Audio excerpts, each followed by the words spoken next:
Install Android 10 on Redmi Note 9 Pro via Resurrection Remix. Please check the description for important notes and all the download links. First download ROM and GApps packages, then transfer the downloaded files to the phone storage, link is in the description below. Step 2. Boot your device into TWRP recovery. Once in TWRP, click on Wipe, Advanced Wipe, and select the check boxes, as shown in the image, excluding internal storage. Step 4. Swipe the button to wipe the device. Step 5. Go back to the recovery main screen, and tap on the Install button. Step 6. Navigate to the storage, and select the ROM zip file. Step 7.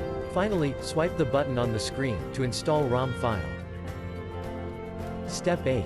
Flash the GApps zip package, in the same manner.